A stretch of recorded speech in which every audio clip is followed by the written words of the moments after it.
Hey, Anitra. Hey, Steve. Why does a fish swim in salt water? Why? Because pepper would make it sneeze. That was actually funny. That's reasonable. I like that. That's a true statement. Yeah, I like it.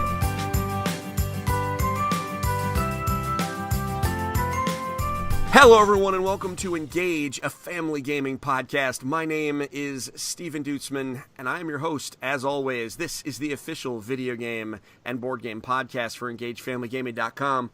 EFG is a website where parents like myself and my co-hosts come together to give parents and families the information they need to get their family game on. Folks, this is episode 125. Yes, that means I have been allowed to do this for almost 3 years, which is bananas. But really, I'm only allowed to do it because no one can stop me because I am my own boss. So this week, we're talking about board games, and I am joined by 3 more people. One of them, a regular board game host, that is Rob Kalajian of the Pawn's Perspective. How are you, Rob? Great. How's it going? It's going all right. I forgive you for blowing me off at PAX this weekend. We'll talk about that later. But I do forgive you because I understand there were kid things going on. So he's around a lot, or at least you should get used to him. But we do have 2 very special guests. I have Andrew and Anitra Smith from the Family Gamers. How are you 2? Hi there. How's it going? We are good. You're good. I answered the question. Yeah. Good. You're answering the question.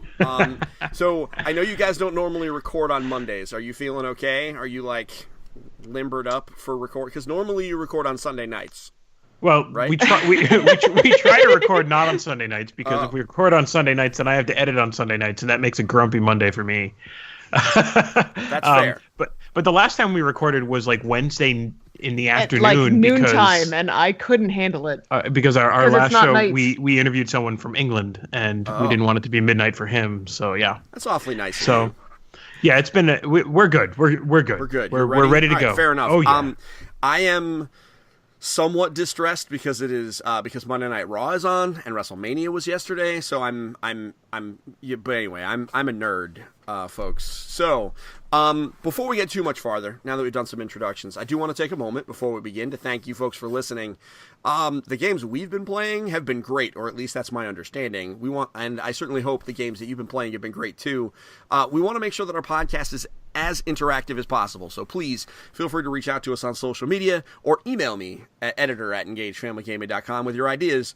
As I've said, the gimme topics will eventually fade away, and I want to talk about what you want us to talk about. So, guys, I figured we would start by going around the horn, as we always do, because, man, do we have a bunch of games to talk about, including one very, dare I say, hot one. He's full of it tonight, ladies and gentlemen. I'm on fire. And then I thought, because I spent a lot of time at PAX looking at board games that were going to be on Kickstarter relatively soon. I thought we would talk about this new trend of bananas expensive Kickstarter games, because it's starting to make me feel a certain kind of way. And so I don't know about you guys. So I figured we'd go there. Does that sound good, team? Sounds good. Sounds like the $7 itch. Is that no? I believe it or not, I really don't get that reference. So okay. Sorry, John. Sorry, John. No. You don't. We can leave it in. I don't have to understand every reference you make. That's fine. No, I think you're older that's than okay. me. So it was not that. How old are you? I was born in 1980.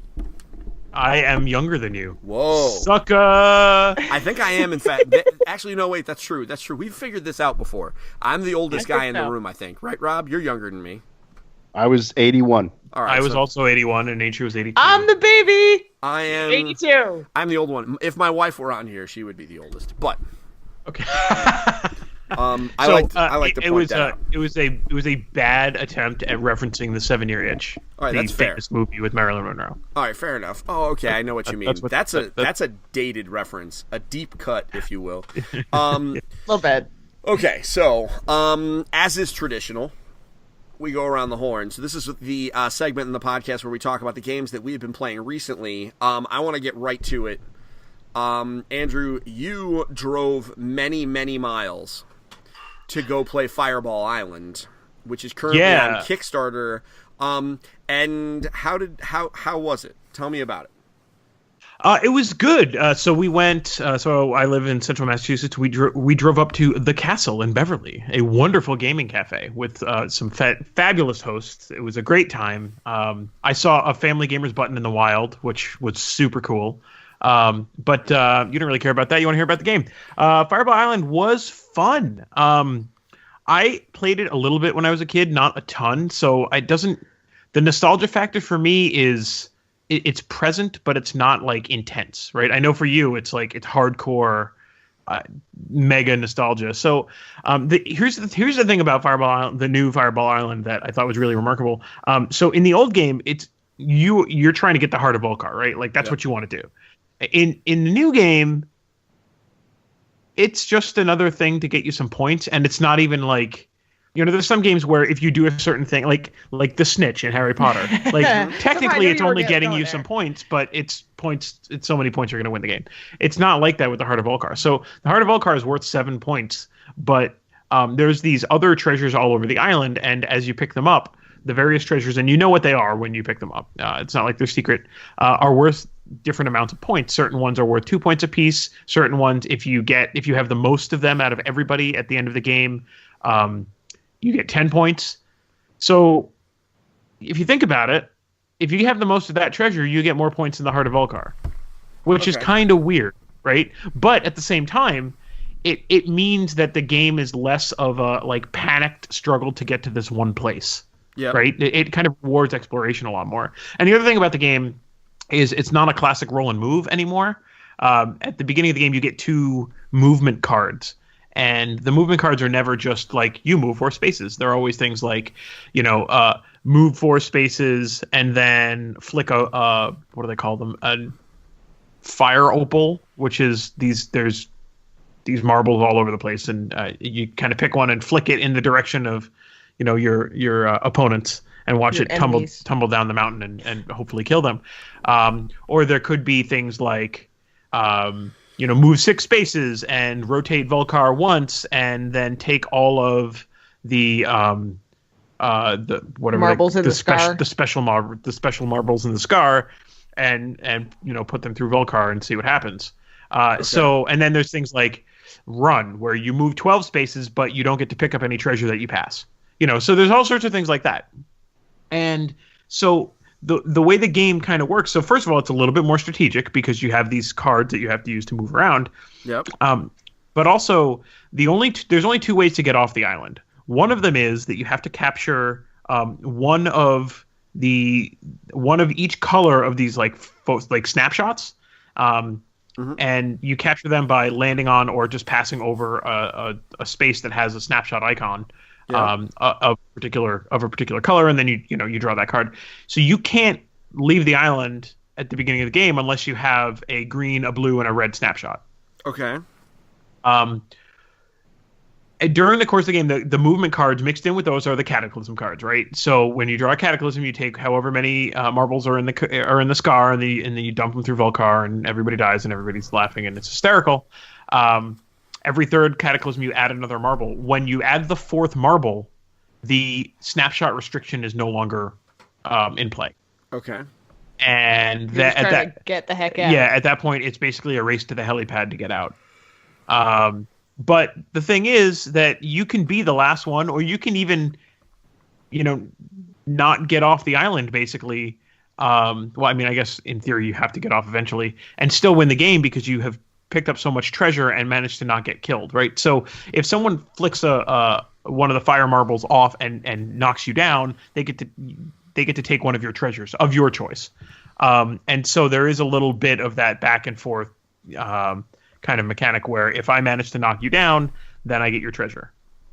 And then there's also souvenirs, which are kind of like these special ability cards that allow you to do things like, water bottle will allow you to get up and kind of go appear somewhere else on the map, or there's all sorts of things like that. So it's definitely a lot more strategic. I really like how much more vertical it is than the old Fireball Island, which they did because it's 3 pieces.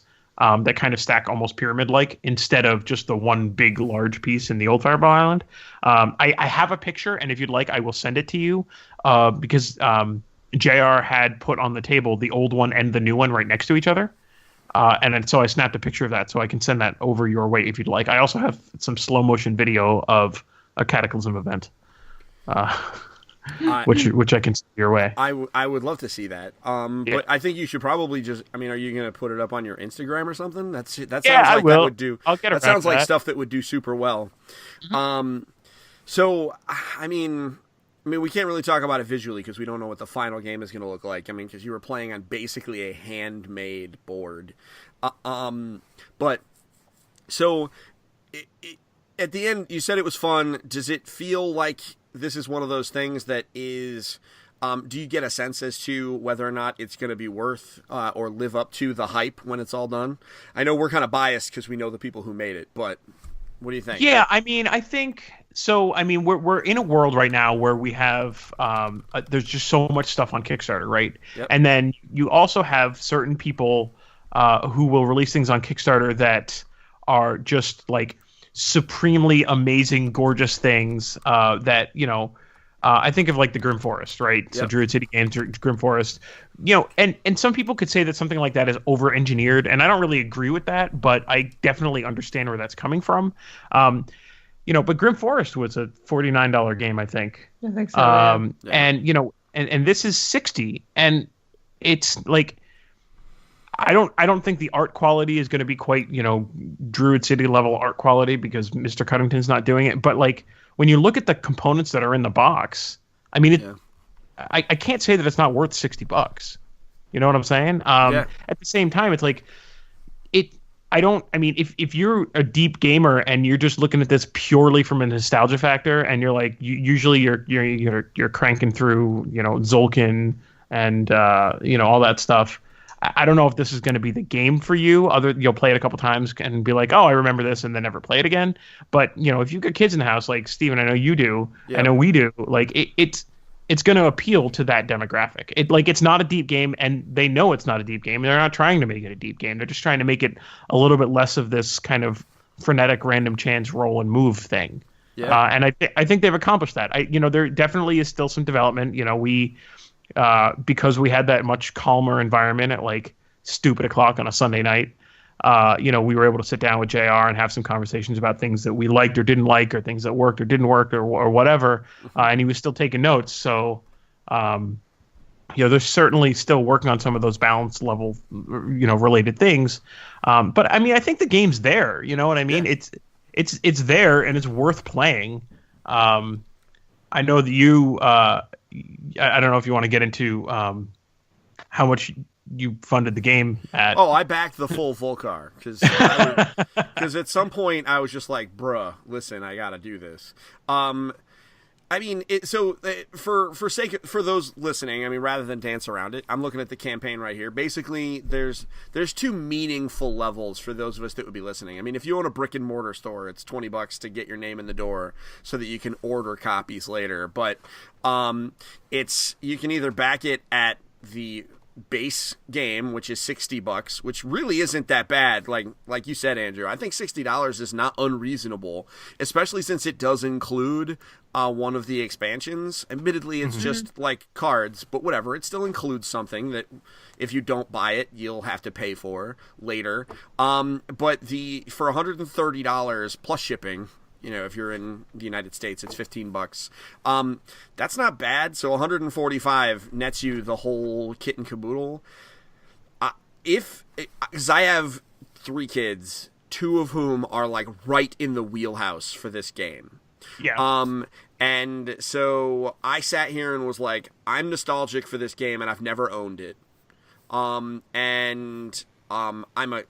So setting aside the fact that I'm a content creator and this is one of the biggest games of the year, just by nature of the fact that it's a huge game, it'll look great in pictures. I'm sure Anitra already knows, is already planning out all her shots to get this thing, right?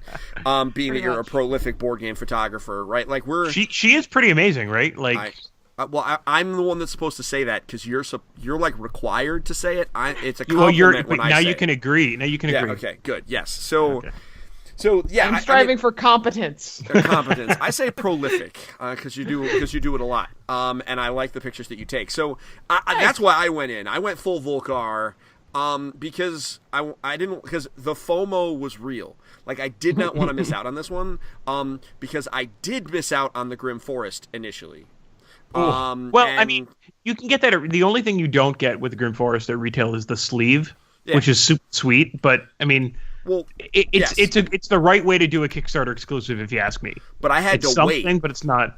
I had to wait though for like a month and a half while you were sitting with your copy of the game, taking pictures of it, and being like, "Check out my three little piggies, punk." And I'm like, "Yeah, I got it." So the FOMO was strong. So I do want to give you two more little nuggets that are legit. So first of all, like the game is the size that you saw. Like it's that big, right? And the box for it pushes like Gloomhaven size box. Yeah, it's a big box. And number two, and I thought this was awesome. So I did not realize this, but apparently somebody figured out way back when that if you played Fireball Island with atomic fireballs, it totally still worked. And so obviously unwrapped. And so they made sure that when they made the new game, you could still play it with atomic fireballs. That's actually pretty atomic awesome. fireballs were actually just a little bit larger than the marbles that came with the original game. Right. So, of course, what did JR do but pull a giant bag of atomic fireballs out of his backpack, unwrapped one, and proved that indeed new Fireball Island will support the atomic fireballs. That's awesome. The kind of attention to detail that I really get down with. So folks, if you are interested, if we have piqued your interest, as I say a lot when we talk about featured Kickstarters, at this point, this thing's a pre-order, folks. This thing was funded in 66 minutes to be specific. They say an hour in their profile picture thing on Kickstarter. I call shenanigans. It was 66 minutes. I was watching, and they've made almost $1.3 million. This is an experienced team. I don't expect any real shenanigans with this. It's not like you're gonna spend your money and it's never gonna come to you. There might be some delays because this is weird, but buy it. It's supposed to come out in time for Christmas. This would be a really cool thing to put under a tree, or to get So if you're interested, it's basically a pre-order. Now, speaking of things, actually that's not even a really good tradition. Rob, you were chewing on the game box for Mario Gamer Mario Kart edition the other day, and it weirded me out. Please tell me you didn't eat the entire thing and you actually played it. I did. It was delicious. Oh, it was delicious? Okay, well, did you put a little salt and pepper? Did you need sriracha to like make it go through, or? No, you just got to get the cardboard a little wet to soften it up first. Yeah. And then it's just fine. No, what fiber. That picture came from Daniel Zayas had picked it up at GameStop, and he bit it for some reason.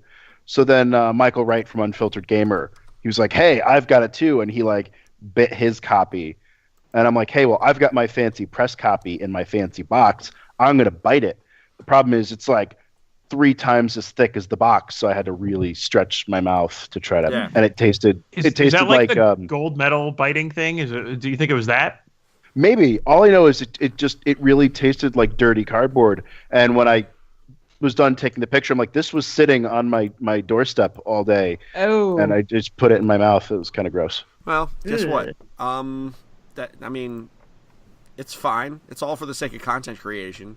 It's all. That's how you get a good immune system. It's for the hashtag. It's for the hashtag content. So, what I found interesting was because I saw Daniel Zayas put that up, and I saw him do like an unboxing video. Like he was hype to the moon for this game, and the number of people who were like, "Dude, why are you hyping up a Monopoly game?" And those people who are in the know being like, "No, really, bro, Monopoly Gamer's really not that bad. It's a different game. It's just the same skeleton with different meat on it." Yeah. So last year when the first Monopoly Gamer came out, I mean, it was buzz everywhere, and I was like, "Oh my god, people are going nuts over this stupid Monopoly." And I do a lot of Monopoly stuff. But I'm like, whatever. And then the more and more I saw it, I started to catch the bug. I'm like, okay, I need to get this because everybody has it and I don't. And then Hasbro sent it to me, and I played it and I was like, wow, this is legit good, because I mean, a game really can't last more than like 45 minutes. It has like a built-in timer. And so that was the original Monopoly Gamer. Monopoly Gamer Mario Kart is a similar game. It's almost identical with two small tweaks. So it has this built-in timer, so the game can't go on forever, and it's not about bankrupting the other players. There's actually a rule that if somebody has nothing and they've got no more coins, you're going to give them a little bit, because it's not about bankrupting people. It's having the most points, and you do that by getting coins, by getting properties, and in the case of the Mario Kart version, winning races. And it plays like a Mario Kart game. You're throwing turtle shells and you're dropping bananas. Bananas are one of the new features of the Mario Kart version, where you can drop a banana, and if somebody lands in a spot with a banana, they instantly have to stop. So it's really great, for getting people to land on your properties or to land on a thwomp, which makes them lose cards. And in the original Monopoly Gamer, every time anyone passed go, you'd flip a boss card and you'd fight a Koopa Kid, and you had to pay to fight them. You had to roll a certain number, and then at the end you got Bowser. So in this one, every time anybody crosses go, you flip over a Grand Prix card and it's a race. So any player can pay to race. Whoever rolls the highest wins the race. It's very simple, but again, once I believe it's 8 races are done, the game is over and points are calculated. And there's just lots of special powers. Every character has a special power. Every die roll is you move 1 to 6 spaces, and the other die is a special effect. You get 3 coins. You hit someone with a lightning bolt, and they have to drop coins on the board. You hit somebody with a blue turtle shell, they drop 3 coins on the board. So everybody's just racing around, dropping coins, picking up coins, doing these races. And like I said, it's like 45 minutes, and it's done. Every property has, or every, I guess, set only has 2 properties instead of some having 2, some having 3. And it's all coins. It's all 1 and 5 coins. There's no 10s, 20s, 100s. It's just very simple, very streamlined, and a whole lot of fun. I mean, that sounds awesome. Andrew and Anitra, did you guys play Monopoly Gamer last year? Or? I have not had a chance to play Monopoly Gamer at all. Get into the Monopoly Gamer trend for some reason. I mean, I think that it was getting kind of hot, and then we picked up Super Mario Level Up, and that kind of filled our Nintendo board game quota, I guess. I'm down with that. That sounds reasonable. We did the big epic mega Disney trip last year, so there was a long period of time where we bought nothing. Well, because you had stuff going down. Yeah, that was So that's why we didn't get into the Monopoly Gamer thing. But I mean, it sounds like a lot of fun, and I would totally play it, given the opportunity. So it scratches the collector itch too, because they get you. So you get X amount of characters in the box, and they are these little plasticky, rubbery figurines. So you get like Mario and Peach and whatever. And in Mario Kart, you get Mario, Peach, Luigi, and Toad. If I could pause for a moment, are you saying Mario or Mario? Mario. Okay, you've been getting fast and loose with your pronunciation. A couple times you said Mario. Whatever. I'm Italian, so I could say however. I was literally going to ask if you were Italian, because that's a very Italian thing to say, Mario. I'm like half Italian. So. You're half Mario? Oh crap! I'm half Mario. Right. Okay, I will forgive, because it's not Mario, it's Mario. I'll say it however I please. All right. It's me. I mean, Mario. Well, see. Anyway. You can buy extra characters for Mario Gamer. Man. So you can get like Boo and Rosalina and Wario and in the original one Toad was extra, and so was Luigi. So you get all these other characters. In the new version, they will be coming out. They're not out yet, but there's, I think, Bowser, Rosalina, Wario, and somebody else coming out. Waluigi, I think. I wish. I don't think so. They don't have Waluigi? Oh man, Dude, they are missing the boat on that one. I'm hoping maybe they release him as like a special, because who doesn't love Waluigi? I don't know. He's going to be my main in Mario Tennis Aces later on this year. Which, by the way, official inviting all of you to EFG sponsored Mario Tennis Aces tournaments. I'm just saying, in anybody's curious, So I don't have Monopoly Gamer Mario Kart yet. I suspect that will be happening shortly. I went all in on the Mario Gamer thing because this is before I had a contact at Hasbro. So I went to my local GameStop and bought all of the things, and I was judged by some of the people that were in there, being like, "Why is this dude buying all this Monopoly stuff?" And I was like, "You shut your mouth, okay?" This is important to me, and my kids absolutely love it. They play, they played it with the daycare kids back because that came out when the daycare was still in operation. So they played, and we still, it doesn't hit the table constantly, but it is still very fondly remembered. And I have a feeling that the Mario Kart one's going to do the same thing. Here's what's cool: if they're going to put out a new Mario, like Monopoly Gamer Mario edition every year, I am just fine. Just keep doing it. I don't care. No. I'm not fine. I want Zelda edition and Metroid edition. Okay. See, I like if they did something with Zelda, I would be in with bells on. You would be all over that, like. Yeah. Well, so I mean, I think that's inappropriate metaphor here. That's fine. Like you give me Link, you give me Zelda, you give me Midna. You give me the champions from the new one, and then you give me like special collector's edition Dark Link. I'm good. Yeah, no, they're definitely going to do... I mean, I think they're eventually... The well from Mario is going to run dry, right? Because, like, unless they're going to put out, like... You know what I mean? Like, they've done Monopoly Gamer just Mario Edition, and now they're doing Mario Kart. Maybe they can squeak a tennis out. Maybe.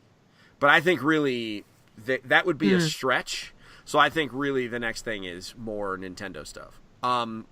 Because I agree, but I have a feeling that before we see Link and Metroid, I think we would see Donkey Kong.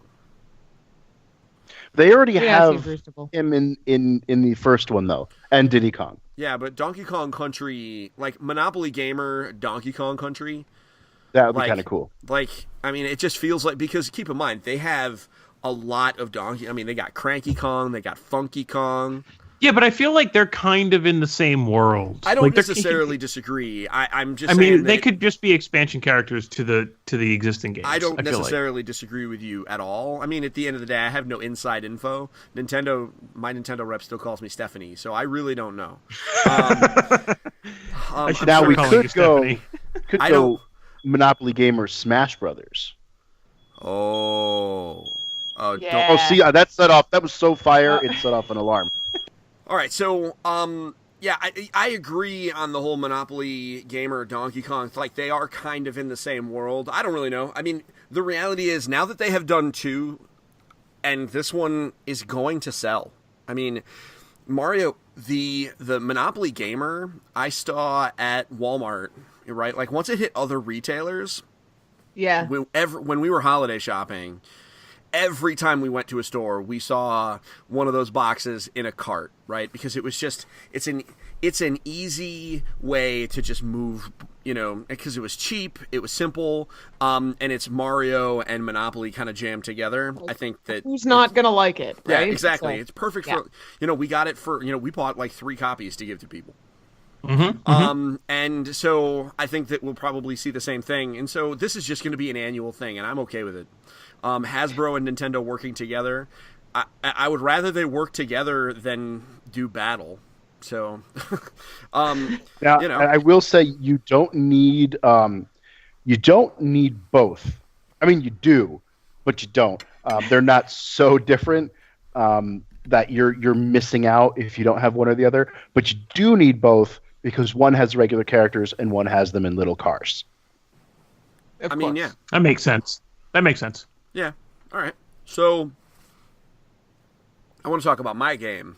I played Heads Will Roll. So I'm sure most folks, you probably saw, I posted some pictures about it on Instagram.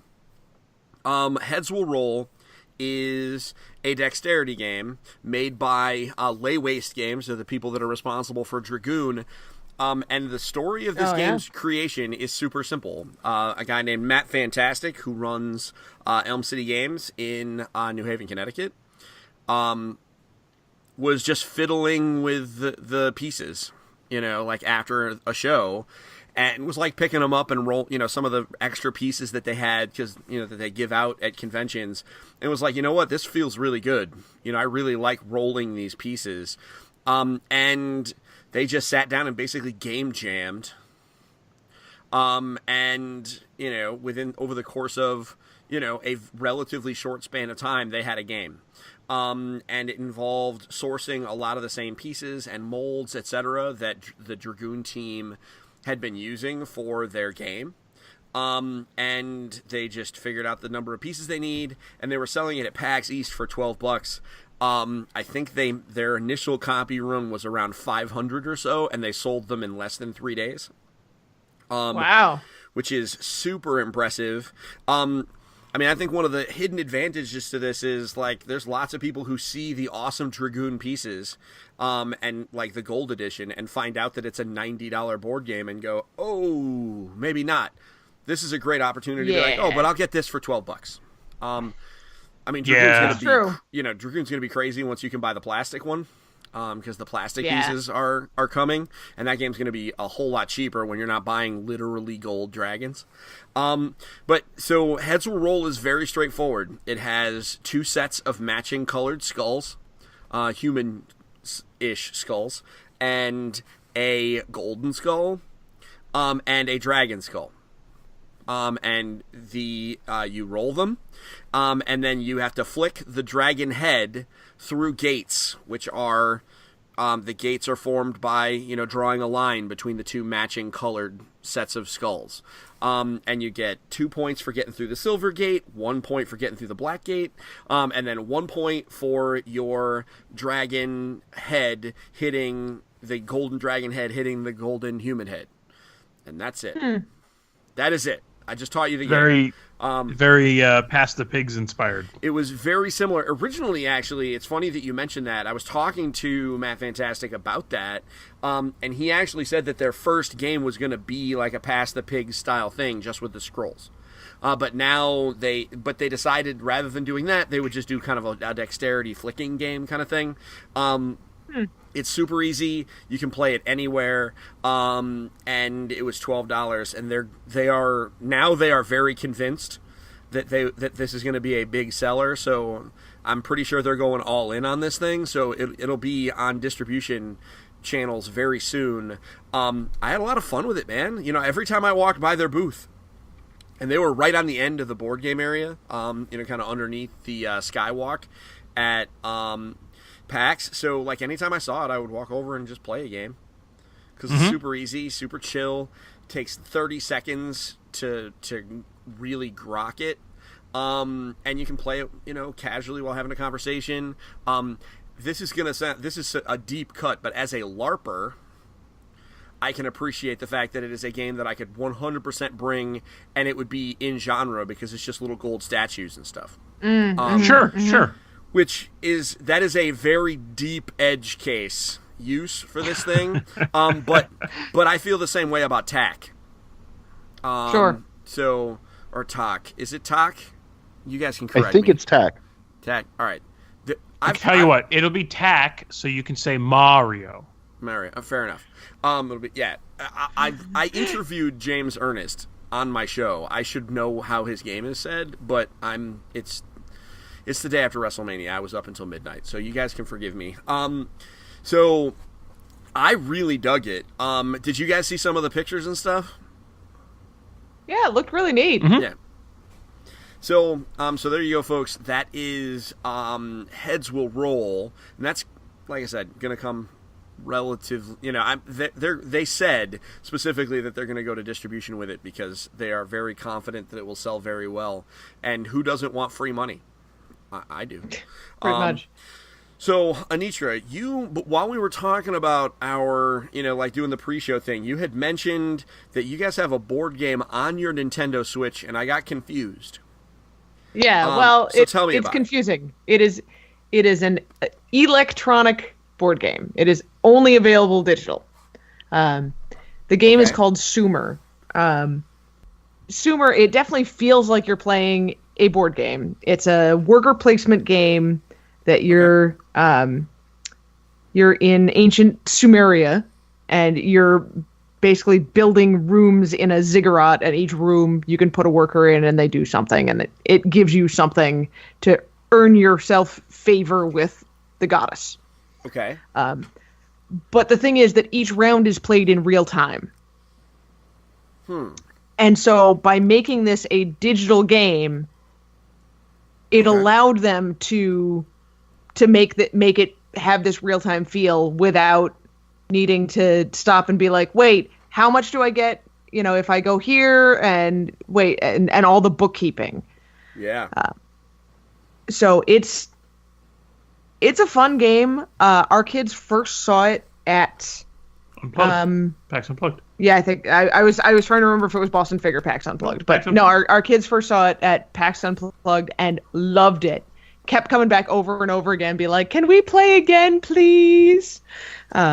So I am so beyond excited that it is now finally available on Switch.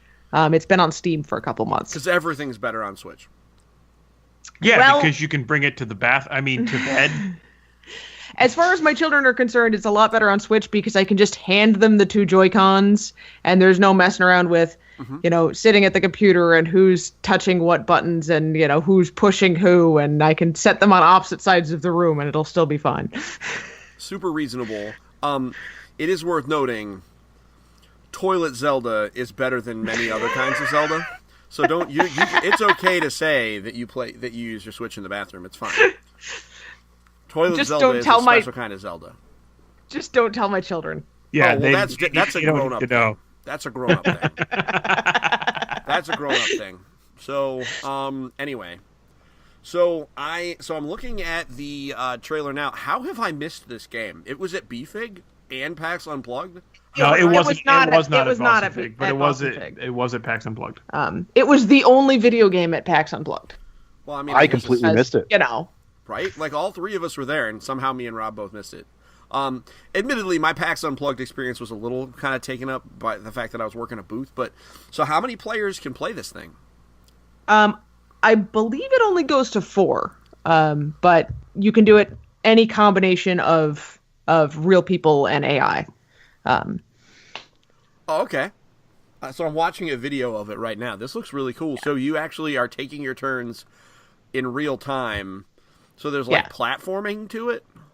So there's a little bit of platforming because that's how you get to the different rooms in the ziggurat.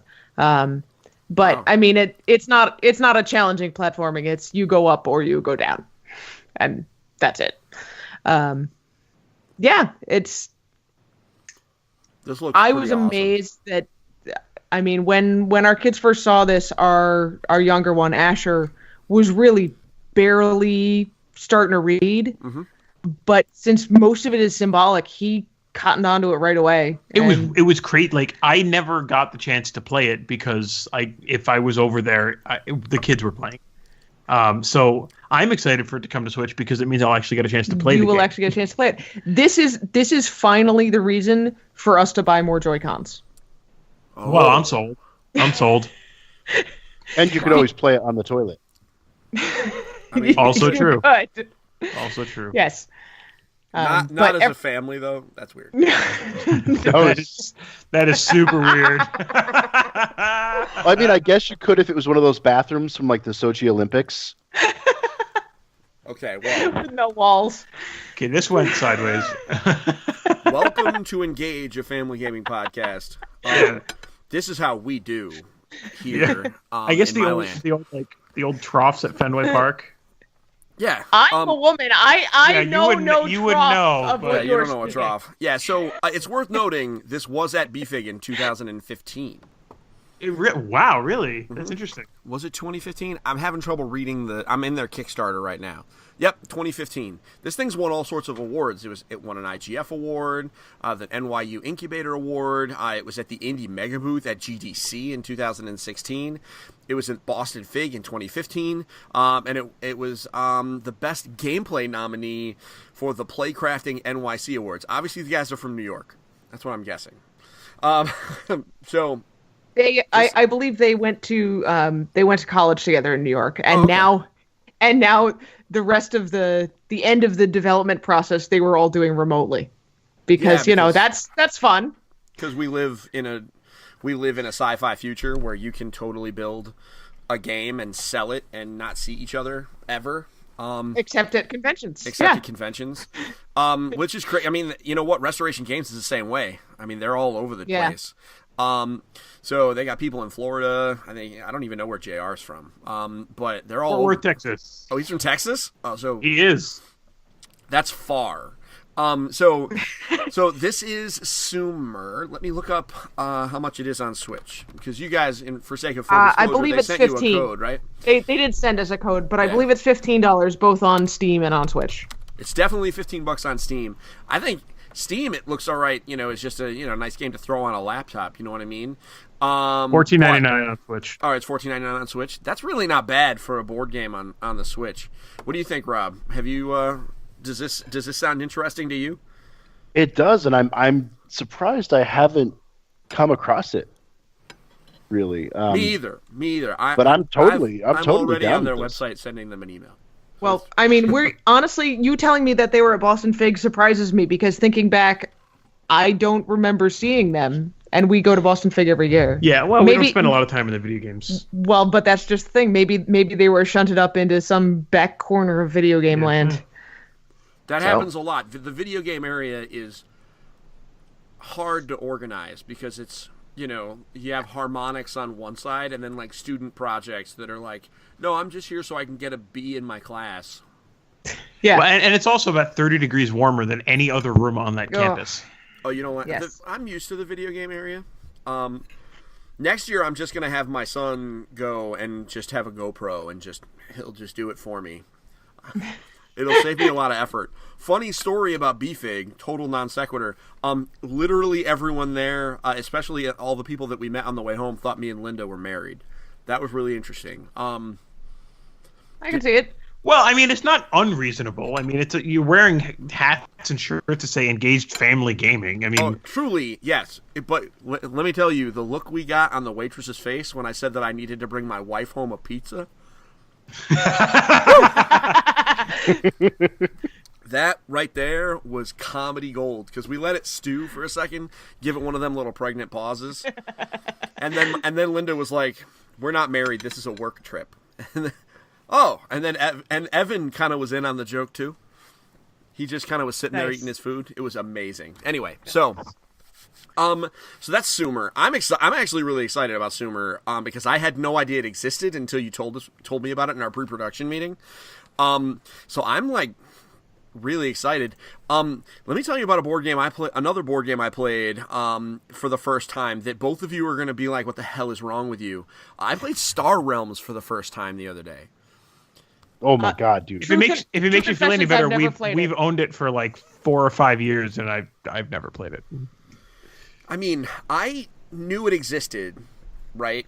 And because it's been around, and like that company is prolific. I mean, what do they have? They have like 4 different games right now, 5. I think they've got 3 with one that they just kickstarted. Yeah, the Kickstarter. So they had a big booth at PAX, and they had digital versions of all their stuff rolling around. And so Debbie Moynihan, their one of their marketing directors, was like, "Listen, you got to come to my booth, or I'll be disappointed." And I was like, "Well, I'm not going to make you mad, so let me show up." She didn't actually say it exactly that way, but it was very clear that it was a good idea for me. And they sat me down, and we were supposed to just do a quick like 30-second demo, and so we did like 3 turns, and I was like, "No, dude, we're doing this." I took 3 turns of this game, and I was like, "No, we're finishing this."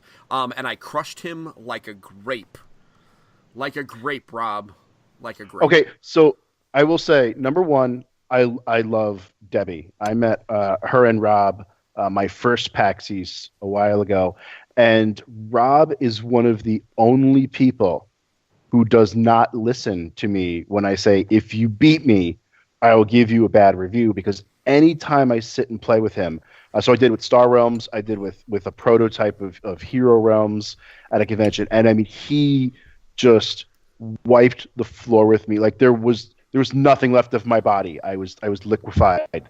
Well, I mean, the guy is a world champion Magic player. Like, I mean, that's the thing. But that's White Wizard is awesome. If you like Star Realms, dude, you got to play Hero Realms with that's the coming campaign next. deck. She and I talked very briefly. And it's basically since I had never worked with them before, they didn't want to just send me home with a crate full of their stuff. Right. Which I think is reasonable. But I really, really liked your Star Realms. It is so to sell you guys on it, because I have to resell you guys on this game, Andrew and Anitra, because if you've owned it for 5 years and never played it, let me tell you why this is good. It's way less complicated than you think it is. Like, it's got a lot of words and nonsense on it, but unless you are like anti-space, which, like, my wife, anyone who listens to the Engage Your Family Gaming podcast regularly knows that my wife does not like space stuff in general, which is really sad, because I want to buy Twilight Imperium, and she's like, I don't want to play it. And I'm like, well, I don't know who I would play it with then. You guys would play it with me, right? If I got Twilight Imperium? Absolutely. Yep. Okay, good. That's Speak for yourself. That's fine. That's fine. We could have dude time and play Twilight Imperium for 14 hours. No. And that's a short game. So you guys enjoy yourselves. that's fine. It's fine. We'll bring home snacks when we're done.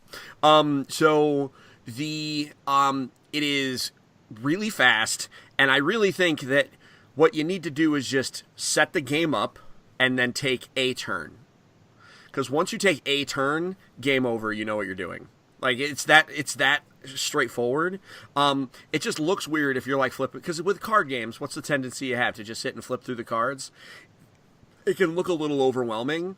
And I'm not like trying to like game-splain to you how to learn a game, because I know all three of us, we know what we're doing, but this is one of those games that I know it looked intimidating when I was just flipping through the cards while he was kind of giving me the elevator pitch and we were doing the tour. And then I was like, all right, let's do a couple of turns. We did 2 turns, and that was all we were supposed to do. And then I was like, no, we're finishing this. It is so good. I love the bright colors. It's not grim dark, which is something that I particularly like about it. It's way more Star Trek than it is Babylon 5, if you know what I mean. Like, it's more... I completely know what you mean. And I think that is really cool. It's spaceships and, blobs and, whatever. Super love it. And it's cheap as all get out. I mean, this Star Realms, I think, is like $15 on Amazon right now. They do sell one piece of accoutrement that I really recommend is it's $12.46 on Amazon, so it's basically stealing. They have a game. It really is. I mean, buying a full like board game that you're gonna like actually enjoy for $12 is basically theft. It's legal theft, but it's still theft. They have a Star Realms playmat. And I actually kind of recommend one of those if you can find one inexpensively enough. Just because I really think it just makes the game play a little bit better, I think.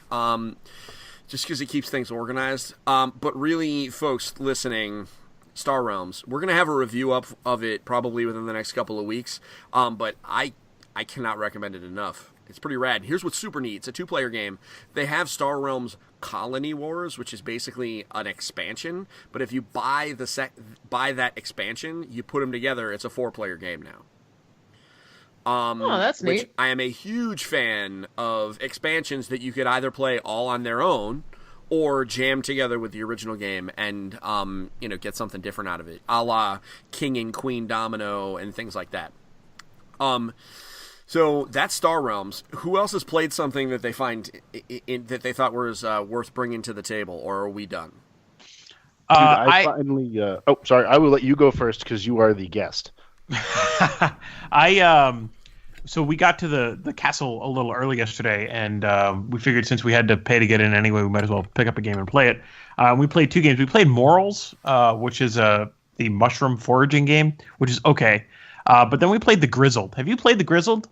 I have heard of it, and I started trying to learn it, but then I stopped. Tell me all about it. So, okay, so it's really not that hard to. It's very different, I think, than a lot of other games. So it's a little bit of extra effort to get your head around the rules, but it's really not complicated. Yeah, he was telling me all about it, and then pulled out the copy that we bought recently, a month ago. Yeah, the Fun Again, going out of business sale, and like it took about 10 minutes to kind of wrap our heads around how turns worked and stuff, and then we were off and playing. So and trying desperately not to lose from the very first turn. Yeah, so it's a cooperative game, and you're playing. It's originally a French game, and it's based during World War I. And basically, the way the game works is you are all trying to survive the war. Like, there's no great victory or whatever. It's just you're just trying to stay alive.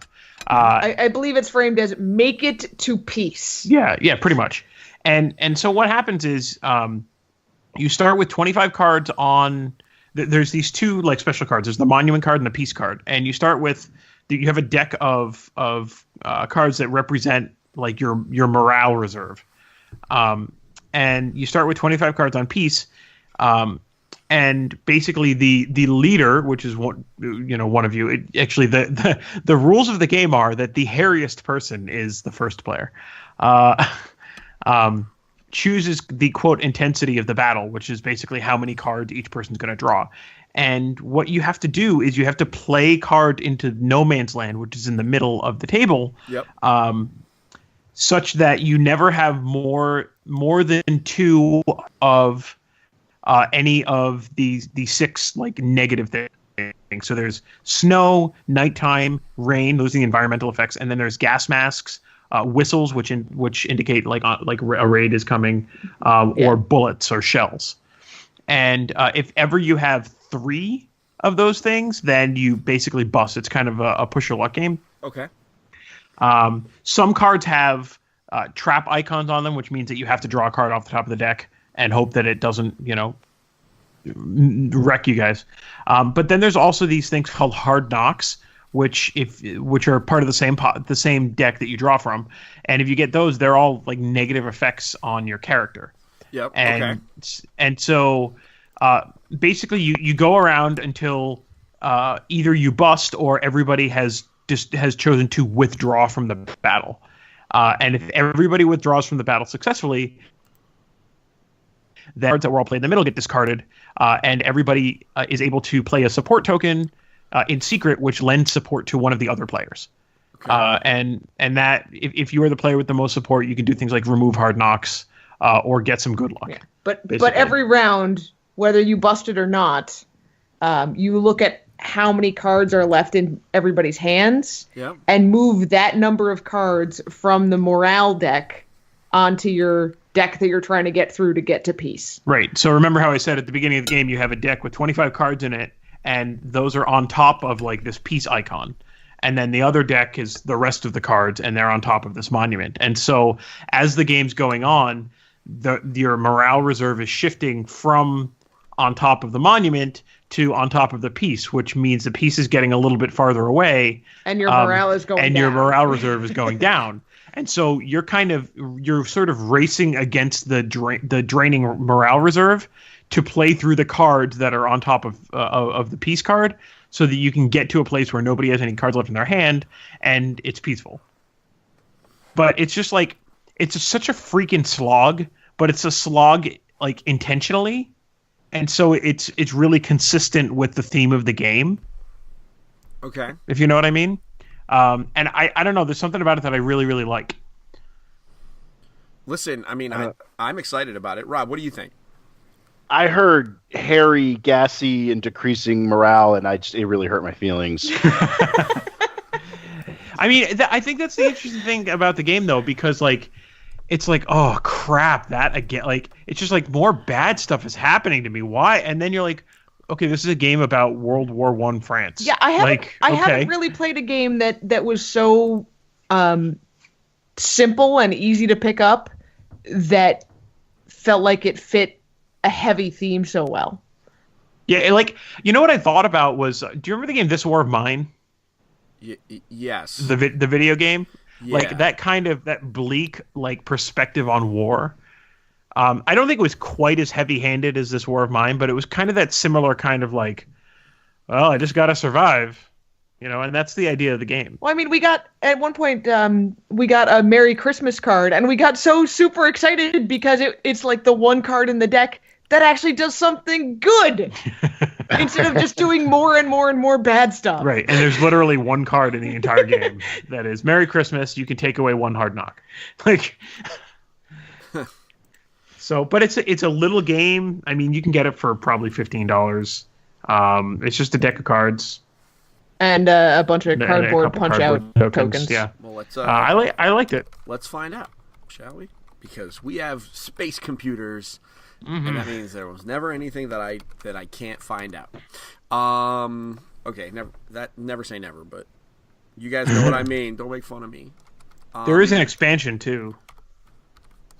Yeah, is it? So it's $20, and there is an expansion called At Your Orders, which is $15. So for $35, you get the full thing. I think my favorite part about the Grizzled is its art. I really, really dig the art style. Just the aesthetic really kind of grabs me. And it's about World War I, which is super depressing. Is it World War I? It's World War I. Yeah, it is. Yeah, yep, World War I. Yep. Super depressing.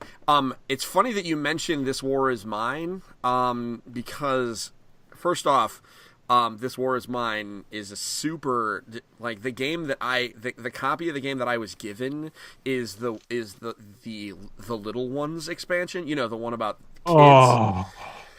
And I was like, nah, bro, I'm good. I cry at Disney movies. I don't need to make decisions about, like, whether or not to give the children toys. Like, I'm good. I'm fine. That's like my, like, that's just not great for me. But it's the while I was at PAX, there was that company was there with a new game called Frostpunk, which is basically it's imagine everybody. It's not for children. It's a strategy game where you bring your society to a frozen planet because you have no other options, and you have to figure out how to keep everybody warm. And there are a number of options and gameplay mechanics built around how you treat the children in your new world, including do you make them work? Do you and I'm just like, oh my god, you guys just want to torture me. I was like, no, I'm good. This looks it's beautiful, and I'm glad that you're making games, and I'm glad that you're all employed. This is not for me. So anyway, Rob, I think you had one more. Just we talked about it in length last week, but Carla from Weird Draft Games did send me a prototype. Yeah. Fire in the Library. So I've been playing that with my 8-year-old, and it's really cool. It's pretty light. It plays super quick, and I was really impressed with it. It's going to have my write up this week. But I mean, we talked about that enough last week. I just wanted to mention that I did get it. I played it, and I think it's cool. Fair enough. So Anitra had to step out for a moment, which is good because I bought it for her for Mother's Day. Shh. Awesome. Ooh. She's a reader. So she's going to be excited about buildings being set on fire. Well, sometimes you got to do what you got to do. Those of you who are curious, at the time that you are listening to this, there will still be about 24 hours left on this campaign. It's definitely a pre-order. They're like 1,000,000% funded. And it's like $24 for a copy of the game if you live in the United States. That's not bad. I mean, with the stretch goals, and there's some decent stuff. Yeah, there is some. It's one of those games that is doing so well that I really enjoy seeing the stretch goals unlock because it just makes it better and better and better. Right. That's one of the things that I love about Kickstarter, and we're going to talk a little bit more about Kickstarter when we come back from our break. But that's one of the things that I like about it is that some of these things just kind of get a certain momentum to them, and the games, like you back it initially and you really kind of dig it, and then eventually you're like, whoa, this game is getting absolutely crazy with just these little extra pieces, you know what I mean? Just these little touches. They don't even have to really go crazy. I don't know. I'm a big fan. So why don't we take a break? Because we've been going around the horn for a long time, but that's okay because there's 4 of us, and we love giving advice to people. Then we'll come back. We'll have an ever so brief discussion about, or a long one, up to you guys, about super expensive Kickstarters and how they make us feel. So we'll be back in a minute, guys.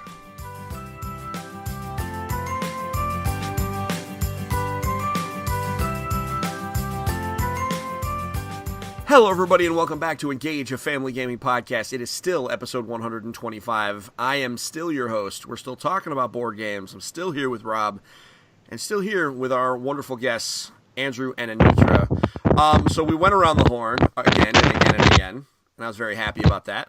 And so now I figured we would have a little talk about Kickstarter, because one thing that I have noticed, you know, it's been a while since I've, like, really gone bananas backing games on Kickstarter, but one thing I have noticed in the last, I'd say, like, 6 months or so, is that there have been a lot of campaigns that were very, very expensive. Like, how much was that Batman Kickstarter, Rob? It was like $300. I think all in was like 300 or more. Man, and you know what? It's also worth noting that it was only until recently that I started hearing about the all-in tier, you know what I mean? Like, it used to be, like, I backed Myth when Myth was on Kickstarter, right? That was one of the first big ones that, like, blew up. And you would buy, like, the Captain. It was $100, and it got a bunch of minis, right? But, like, now it's like, okay, so now they've figured out this model and kind of churned it out so that they know how much they can get from people. I don't know. These really expensive Kickstarters, like, they make me feel a certain kind of way, guys. You know, like, it doesn't feel right to me.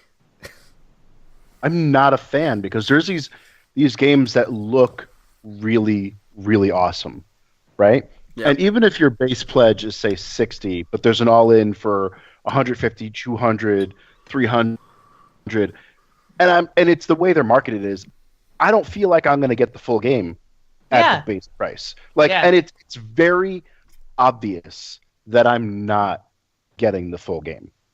And there's so many of these back to back to back. Like, Steven, you know, I mentioned this before, like, I don't buy games. I have no reason to. But every once in a while, like, I see something I'd like to pick that up, like Dinosaur Island.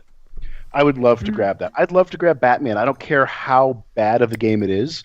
It's Batman. Yeah, it's Batman. But I don't have that kind of money to just, even on one of these Kickstarters that are $150, $160, $200, it's hard to justify spending that on a game. You know, one thing I will say that's good is that I think that at least some publishers in the industry are kind of catching wind that people are pretty sick of that. Like the Harry Potter game, which was gonna be on Kickstarter, and they decided, you know what, this thing is gonna sell, and there's enough negativity around Batman and the fact that it's so incredibly expensive. And I'm not even necessarily saying it's not worth it, right? I mean, the game looks at, like, the production value of that game looks like off the chart, right? So I'm not saying that, but they looked at it and they said, look, there's a level of negativity here that we just don't need. We don't need this thing to to masquerade as a Kickstarter when it's really a pre-order. Just pre-order from our site, you know. And I think they looked at it and they said it's going to sell $1 bajillion worth. Yep. So we'll just include all the stretch goals in it anyway and just pre-order it, guys. Yeah. So I actually, like, hats off to those people for that, because I think that's awesome. Well, and the thing about Batman too is that it's Kickstarter exclusive. It's not going to retail. Like, you got one shot to back it. It was over the course of the month, and if you didn't do it, tough luck. Well, it's gone. I'm not sure I believe those kind of claims anymore either, because way back in the day when Robot Turtles was kickstarted, The guy was all about like, I'm just doing it this once. I thought this was a great idea, but I'm not really interested in going into business for myself. So if you're interested, like, this is your one and only chance. Yeah, but I mean, that first of all, that was a different time. It was a different time. Like, I'm not upset that he got licensing for it. I think it's great. I'm glad that more people can play the game. I mean, that was a case where I don't think he ever anticipated that a company would actually just want to license the game from him. Yeah. Like, I mean, licensing a game to a publisher is a completely different ball of wax from releasing it on Kickstarter. Yes. And I mean, you see things like didn't Think Fun just throw a bunch of dollars at him? Probably. I mean, I don't know what the dollars would be. I can't blame the guy. Right. But you look at something like Kingdom Death Monster, which for me that was like the first really big, really successful game you saw on Kickstarter, and it wasn't a known IP. It wasn't anything. If this dude had all the money in the world and was able to push that into retail, I don't think it would have sold. So it made sense for that to go to Kickstarter. It was so popular, he did a second one and was actually able to put some copies on store shelves, even though it's a $400 game. But that's one of those kind of like those outliers there, where like Batman's a known IP. Yep. People are going to go crazy for it, and then you say, hey, it's a Kickstarter exclusive. Now, if it doesn't become a Kickstarter exclusive, that makes it even worse, because then you have all these people who did rush in and like, I'm one of the special ones who got Batman, and now they're like, oh wait, now everybody's got it. Yep. And it's just I love Kickstarter. I love seeing indie games funded. Even like the first time Dinosaur Island, came through Kickstarter, it was like, hey, cool. And like Druid City Games, they're doing some cool stuff at Kickstarter. The games are a reasonable price. But we're seeing a lot of these just big, expensive, miniature-laden games where the gameplay might not even all be there. I mean, you're buying a box of miniatures, and that's what you're guaranteed. Yeah. You're not guaranteed a good game. You're guaranteed a lot of good miniatures. And that's like the CMON model, right? I mean... And it's set... I mean, and I will say, like, Zombicide, the first one came out, it was kind of cool. I played it. I think that was before they had it. And yeah, Black Plague and Green Plague look really cool. Okay, expensive, lot of miniatures. Now they're milking it. This new sci-fi one, it just looks bad. Like, it doesn't even look good anymore. Well, like, the models are kind of cool, but the artwork isn't as good. And but they're still charging. They want a ton of money for it. And at this point, people are just lining up. But I think that's so. I think that is going to be one of those. Thinking specifically about CMON, for those of you who don't know what we're talking about, that's Cool Mini or Not. It's a company that their entire business model is we get a third of the way through developing a game, we put it on Kickstarter. We use that basically they use Kickstarter to basically be their pre-order system. And so they just don't need their own internal software. They just use Kickstarter for all their for their initial pre-order system. And it's awesome for that. And it was great for them, and they built a whole business on it. But now I think that there's going to be fatigue. We see it a lot, right? Like, it's a matter of somebody going too far. I think a good parallel. Being that I cross both genres, dealing with board games and video games, I think loot boxes are a decent parallel here, right? Because there's a way that they can be done well, right? Like in Overwatch and some other games where they are a thing and you can choose to participate or you can not, you can opt out or whatever. But then eventually, like, somebody pushes it too far, right? And I think we're getting there where there's just certain Kickstarters that are just like leaving a sour taste in everybody's mouth. And like Andrew said, I think that's one of the reasons why they took the Harry Potter license and were like, nah, listen, this is not going to sell. Like, there's no risk in selling a Harry Potter miniatures game. Let's just back out. Because, I mean, there really isn't any risk. You sell a known IP, like this Street Fighter game that Jasco has right now, right? Like, I've been eyeing this like crazy. But I had to choose between it and Fireball Island. I think I made the right choice. We don't have any idea if this is going to be any good, but it's like $150 for like some cool Street Fighter amiibos. Dude, you made the right choice. Right now I won't touch Jasco with the 10-foot pole. But I really want those Street Fighter amiibos, though. I really wanted those Mega Man miniatures, man, but that game was just a giant turd in a box. I'm gonna buy it. I mean, yeah, I'm hoping. I'm hoping that I'll be able to grab a copy on eBay. Is really what I'm gonna do. So I'm sure there's gonna be some disappointed person. But anyway, enough about me and Street Fighter. I mean, I think, although maybe I'm wrong, right? Like maybe I'm just kind of waxing philosophical here and thinking about like somebody's eventually going to break the rules and like push it far enough. I guess if Batman didn't do it, well, I mean, I guess Batman could still do it. Like, what happens if Batman comes out and it's just a complete bust? Like, we're talking like Seabound level, like bust. Because I mean, I've seen so many people burning their copies of Seabound recently, like. You know what I mean? People are going to forget, and they're going to back the next big thing because it's the next big thing. You think? Yes. Oh yeah, they will. I don't think it's the hype train. You know, people are going to pay because they want to say like, "Hey, I'm in on this." Yeah. Probably. At least with Batman, if the game is that terrible, I mean, you're getting like what 200 miniatures if you're all in. You make your own Batman miniatures game, or use it for the other Batman miniatures game that's out there now. Actually, I really I love the idea of someone buying the Batman miniatures game on Kickstarter, it being bad, and then a bunch of like a family from like Hoboken just rolls out and is like, "No, we made it better. Here's we got a new game." I keep waiting for that to happen with the Mega Man. Yeah, I'm sure somebody's working on it. Did you guys? I mean, speaking of like similar thing, have you guys have seen My Little Scythe, right? Yes. Yes, of course. I need that so bad. I've started to source the materials. Like, I'm absolutely going to build that thing. But anyway, so I guess the real question is, as the four of us, as game purchasers, how much is too much? Is there a line? I think because I feel like I crossed it when I dropped 150 on Fireball Island, but like I needed to, because it's Fireball Island. You know, but like, well, I'm cheap as all heck. So for me, the line is actually super low. Okay. But I respect that other people want to spend, $100, $150, $300 on a game, sight unseen. I'm just like, yeah, no, I can't do that. I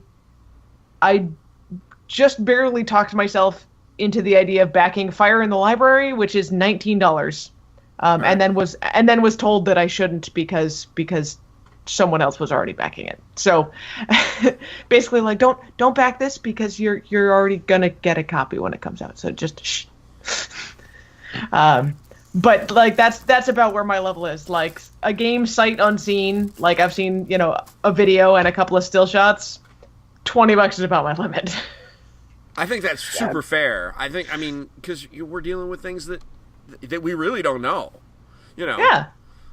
No, I'm with you. It's tough. I mean, my situation is I'm a dad of 4.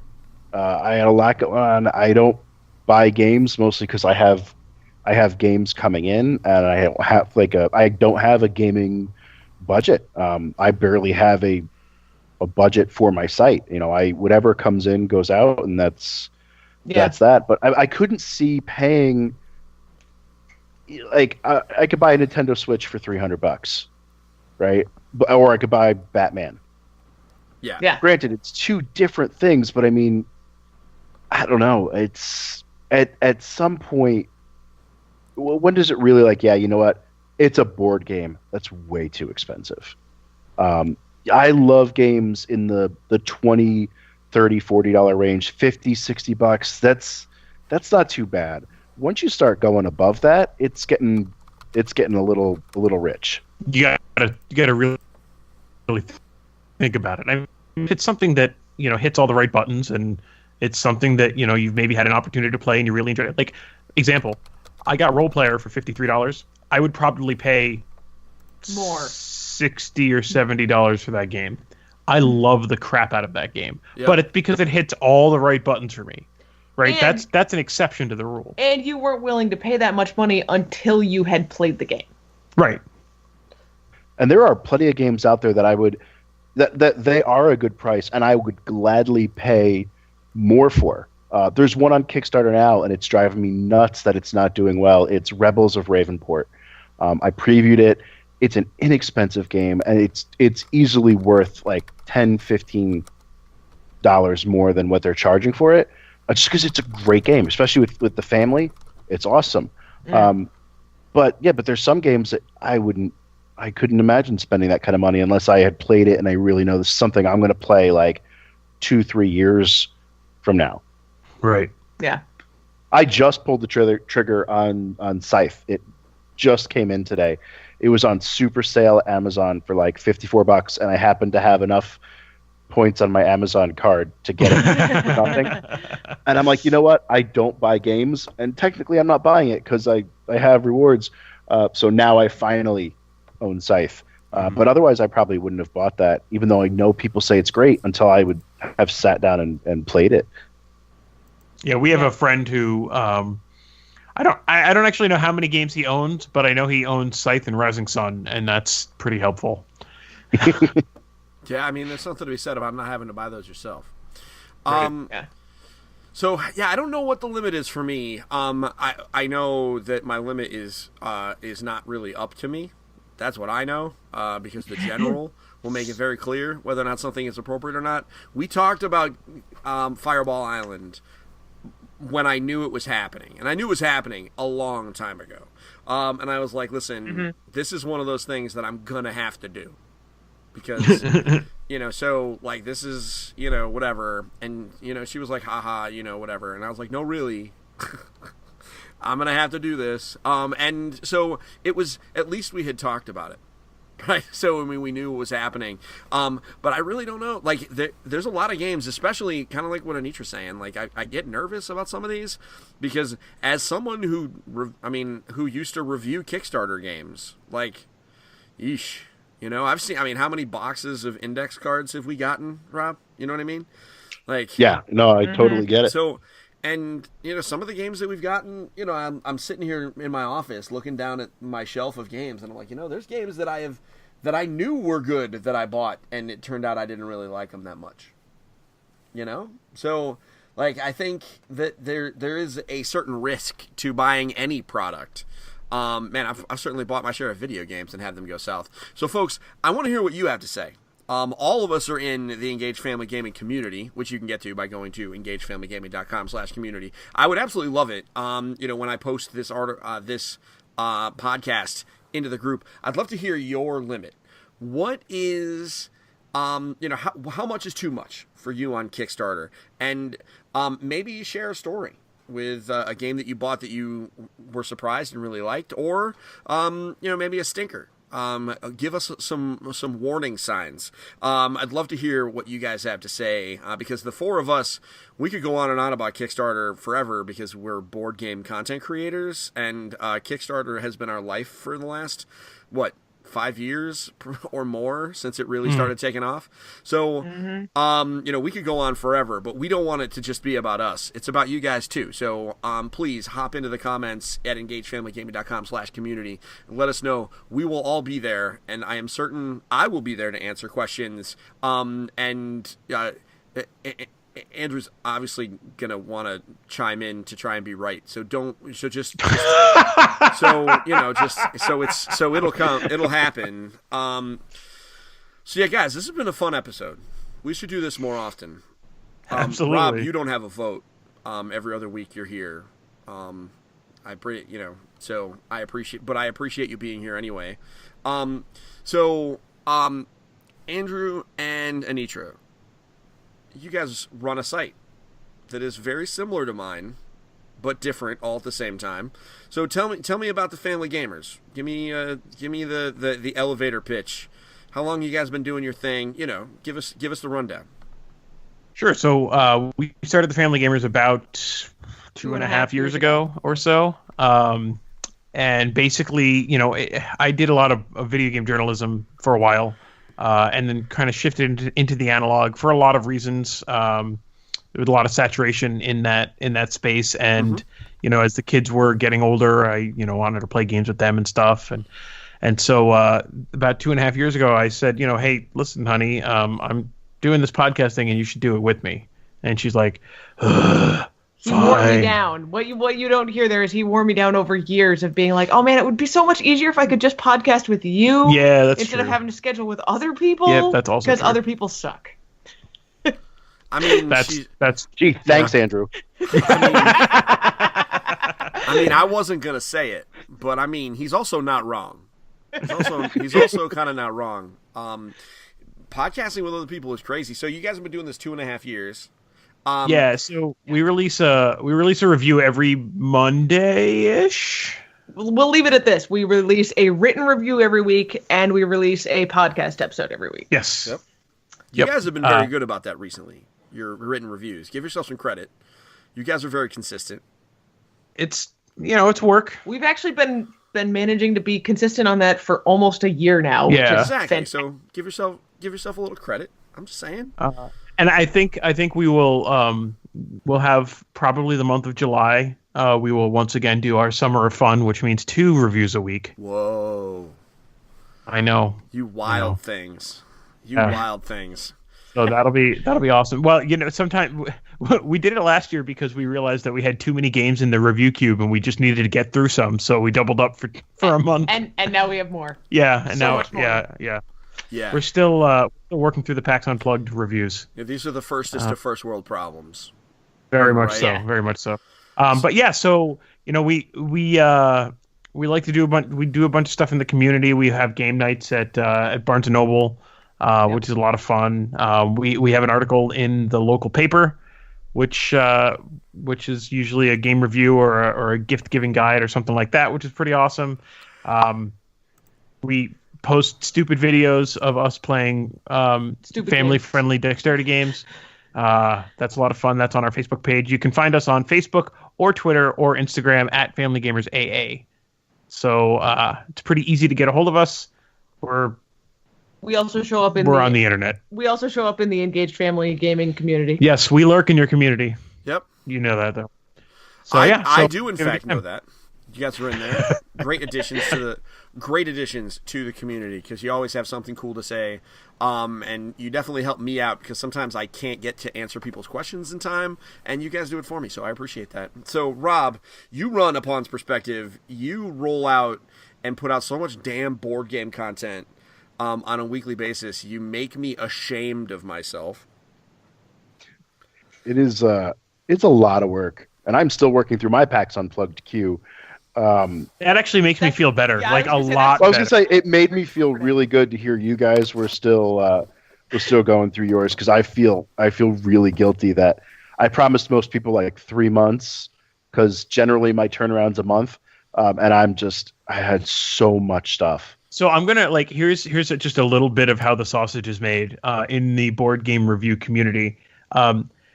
We have this unsteady balance between wanting to get this content out to our readers and our listeners and wanting to make sure that next week we're still going to have something that we can use to generate content for our readers and our listeners. Mm-hmm. So the last thing that we wanted to do was say, hey, we talked with 20 amazing companies at PAX Unplugged. Here's 20 reviews and then go dormant for 2 months. Yep. So if it were even possible for us to write 20 reviews in a week, I mean, but we could. I could take a week off of work because I never take time off work, and plow through and do a ton of this stuff. But then, then what? Then what? Right? Yeah. You don't want the site to be quiet. So it's a struggle, right? The first world struggle is real. I found I finally put myself on a schedule, and that seems to be good because I'm moving through my queue at a solid pace, but it's not too fast that I'm not blowing through all my content really quickly. Right. Yep. I don't have a big PAX Unplugged queue because I didn't come home with a lot of games, so I guess it's different because I was stuck in a booth. Yeah, but you came home with Restoration Cache, so that's awesome. It was, but then I gave it away as part of my giveaways. So, because I don't know if you guys remember, but I gave away a lot of stuff over the holidays. Let's just say I didn't plan super well. Did you know it was really expensive to ship multiple board games in Yeah, it was very expensive. My business partner was very mad at me, and I probably won't be doing giveaways quite that same way again. Pro tip, if you are mailing something more than about 100 miles away from you, you go directly to flat rate boxes. Do not pass go. Do not collect $200. Yeah, but it still was... these were very large things. Because we did 5 gift baskets, and one of them got, like, downforce, and, like, it was very large. That reminds me, within a month, the Downforce expansion should be out. It is. Yep. I saw the map. It's purple. One of them is. So, anyway, folks, so this has been a wonderful episode of Engage, a family gaming podcast. We hope you enjoyed listening as much as the 4 of us enjoyed recording it. We'll be back next week. We'll be talking about video games, and I'm hoping, quote-unquote, not quote-unquote, I don't know why I'm quote-unquoting, fingers crossing, for a special guest to talk about Twitch streaming and to listen to me talk about all the wicked rad video games that I played at PAX East. So, in the meantime, though, I'd love it if you could head on over to iTunes and leave us a review, because more reviews means more visibility. You know the drill. I've done this a dozen times before. So, until next time, this is Steven and Rob and Andrew and Anitra. We're all signing off, and I'd like to remind you to get your family game on. We'll see you next week, everybody. Bye. Bye. Later.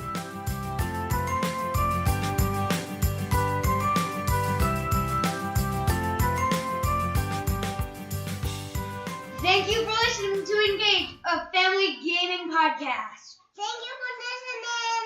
Thank you for listening. Tune in next week. So now that we're at the end of the show, is this where we say sorry, John? Yeah, sorry. Sorry, John. All right. See you guys later.